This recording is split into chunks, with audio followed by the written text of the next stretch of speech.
Hello everyone, welcome back to my channel. আপনারা সবাই কেমন আছেন? আশা করছি সবাই ভালো আছেন এই গরমে, আর আমিও খুব ভালো আছি। আর আবারও একটা নতুন ব্লগ আপনাদের সাথে শেয়ার করতে আমি চলে এসেছি। মাঝখানে বেশ অনেক কটা দিনই চলে গেছে, আমি আপনাদের সাথে সেরকমভাবে কোনো ব্লগ শেয়ার করতে পারিনি কিছু সময়ের অভাবে। আসলে সারাদিন খুবই ব্যস্ততার মধ্যে কাটে, তাই আর ভিডিওগুলো সেভাবেই এডিট করা হয়ে ওঠেনি। আর তাই ভাবলাম যে আজকে একটা ছুটির দিন, রবিবার, তার মানে পুরো দিনটাই পাওয়া যাবে। আর আজকেই সবথেকে ভালো সময় আপনাদের সাথে একটা ভিডিও বানিয়ে শেয়ার করার। তো চলুন যতটা পারবো আপনাদের সাথে ভিডিওটা শেয়ার করব। আর আমার বাড়ির একদম পাশেই বসেছে বৈশাখী মেলা, তাই আজকে সেখানেই চলে এসেছি। ছুটির দিন, তাই আর সময় নষ্ট না করেই সোজা এখানে চলে এসেছি, কারণ অন্যান্য দিন তো সেই সময়টুকু পাবো না এই মেলায় একবার ঘুরে যাওয়ার। তাই ভাবলাম যে চলুন বাড়ির সকলকে নিয়ে একবার ঘুরে আসা যাক। আর মাও বেশ কয়েকদিন ধরেই বলছিল যে যাবে। আর এই দিকে মাসিরাও আমাদের বাড়িতে এসছে, তাই ভাবলাম যে সবাই যখন একসাথেই রয়েছি, তখন একসাথে আনন্দ করে মেলাটা একবার ঘুরে আসা যাক। প্রথমে তো রাস্তায় ঢোকার মুখটাতেই এতটাই ফাঁকা ফাঁকা লাগছিল যে মনে হচ্ছিল সেরকম কেউ একটা মেলাতে আসেনি। তারপর দেখলাম বেশ ভালো পরিমাণেই ভিড় হয়েছে। আসলে ছুটির দিন তো, তাই সবাই বোধহয় এই ছুটির দিনটাতে বাড়িতে ছিল, তাই বিকেলের দিকে একটুখানি হাঁটতে হাঁটতে এই মেলার দিকে এসছে। তো চলুন তাহলে আমার সাথে সাথে আপনাদেরকেও কিন্তু আমি এই মেলাটা ঘুরিয়ে দেখাচ্ছি। যতটুকু পারবো আমি আপনাদের সাথে শেয়ার করব। আর হ্যাঁ, এই মেলাতে কিন্তু লাইটটাও তুলনামূলকভাবে একটু কম আছে, তো আপনারা চেষ্টা করবেন তার মধ্যে একটু ভিডিওটাকে ভালোবাসার। তো চলুন ব্লগটাকে এনজয় করুন।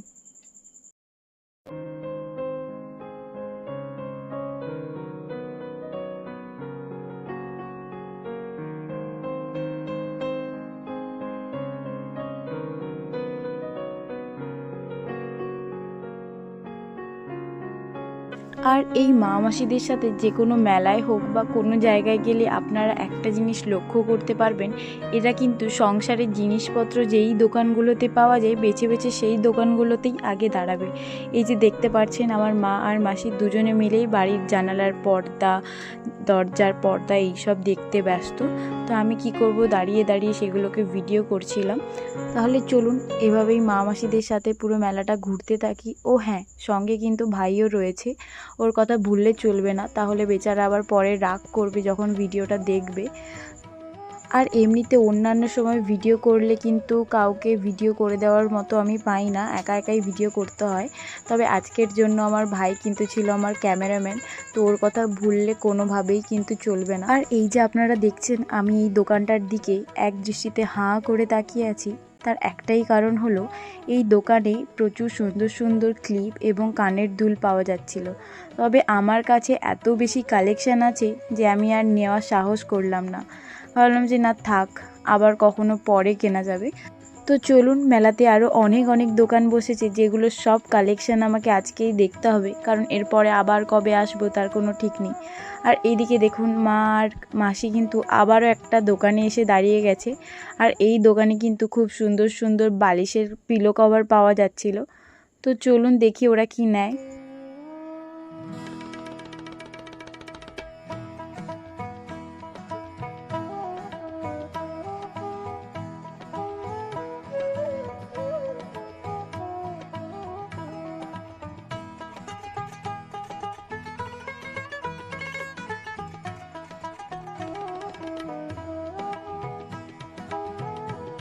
আর আমরা অনেকক্ষণ ধরেই মেলা ঘুরলাম, তারপরে ভাবলাম যে এখানে খুব সুন্দর ঘুগনি বিক্রি হচ্ছে, তো ওটা আগে খাওয়া যাক। তো আমি আর ভাই দেরি না করে সোজা ঘুগনি দোকানে চলে এসেছি। আর আমাদের এখানে কিন্তু মেলায় যে ঘুগনিটাকে বিক্রি হয় সেটাকে কিন্তু চটপটি বলে। তো তোমরা কারা কারা এই ঘুগনিটাকে চটপটি বলে জানো সেটা কিন্তু আমাকে কমেন্ট বক্সে কমেন্ট করে জানাতে পারো।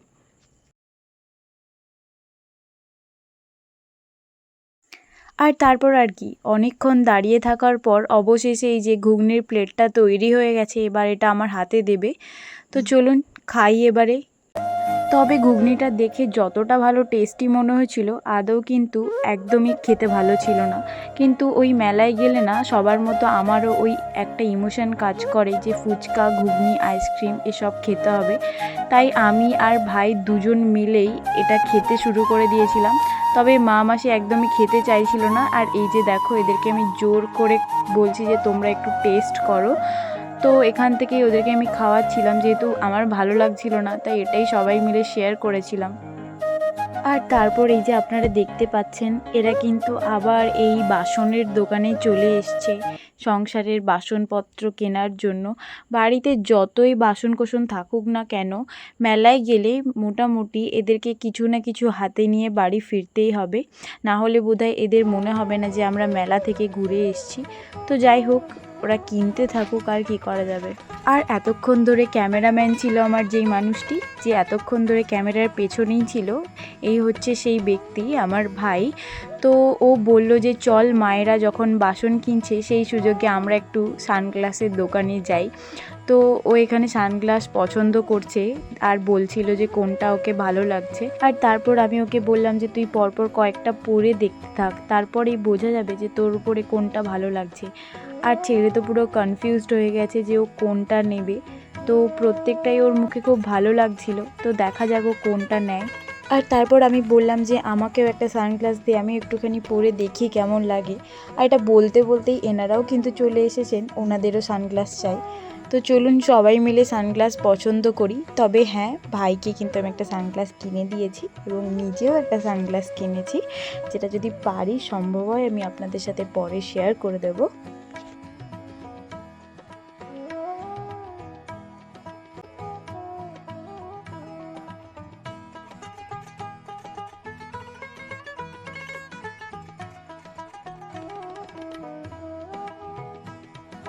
আর এনারা হলেন আমার বাড়ির দুই সুন্দরী মহিলা, যারা কিন্তু এখন নিজেদের কানে কোন দুলটা পরলে তাদেরকে সুন্দর লাগবে সেটাই কিন্তু আমাকে বলে তারা পছন্দ করার চেষ্টা করছে। তো রীতিমতো হয়তো তাদের পছন্দও হয়ে গেছে। আর তারপরে কি, এত গরমের মধ্যে মেলা ঘুরছি, তো সবাই মিলে গেলাম আইসক্রিমের দোকানে। আর এই গরমে সবথেকে স্বস্তির খাওয়ার হলো আইসক্রিম বা ঠান্ডা জল। এসব কিছু খেলেই কিন্তু মন থেকে একটা আলাদা শান্তি পাওয়া যায়। যতই আপনি ফুচকা বা কিছু খান না কেন, ঠান্ডা আইসক্রিমের মতো কিন্তু আর কোনো কিছুতেই শান্তি নেই। আর এইদিকে দেখতে দেখতে কিন্তু আমরা সবাই যে যার হাতের আইসক্রিমটা নিয়ে খাওয়াও শুরু করে দিয়েছি। আর আইসক্রিমের মতো জিনিস বেশিক্ষণ ফেলে রাখলে আবার গলে জল হয়ে যাবে, তার থেকে ভালো সঙ্গে সঙ্গে খেয়ে নেওয়াই। আর যা গরম পড়েছে, ফেলে রাখার তো কোনো মানেই হয় না।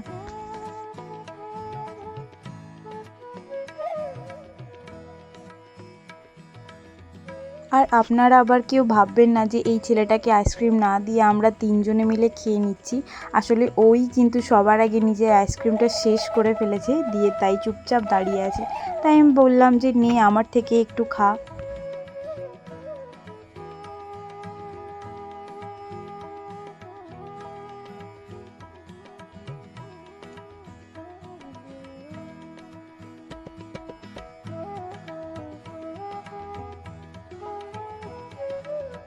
চলুন তাহলে, অনেকক্ষণ মেলা ঘুরলাম, এবারে আস্তে আস্তে বাড়ির দিকে যাওয়া যাক। আর বাড়িতে গিয়ে আমি শেয়ার করছি কি কি নিলাম।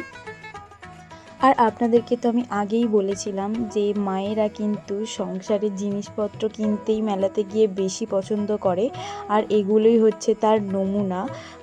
বাড়িতে প্রত্যেক দিনের কাজের জন্য যেই প্রয়োজনীয় জিনিসগুলো দরকার হয় বা যেগুলো হয়তো বাড়িতে ফুরিয়ে গেছিলো প্রয়োজন, সেগুলো সব কিন্তু এরা দুজনে মিলে কিনে এনেছে। তো চলুন, আপনাদের সাথে যেইটুকু পারলাম আজকে আমি আমার ব্লগটা শেয়ার করলাম। যদি আমার এই ব্লগ ভিডিওতে কিছু আপনাদের ভালো লেগে থাকে, তাহলে প্লিজ আপনারা এই ব্লগ ভিডিওটা ছেড়ে যাওয়ার আগে একটা লাইক, কমেন্ট, শেয়ার এবং সাবস্ক্রাইব করে দেবেন। এবং আপনাদের ফ্রেন্ডস, ফ্যামিলি সবার সাথে শেয়ার করতে কিন্তু একদম ভুলবেন না। তো আবারও নতুন কোনো একটা ব্লগে আপনাদের সাথে নিশ্চয়ই দেখা হবে। আর ততক্ষণ পর্যন্ত আপনারা সবাই খুব ভালো থাকবেন।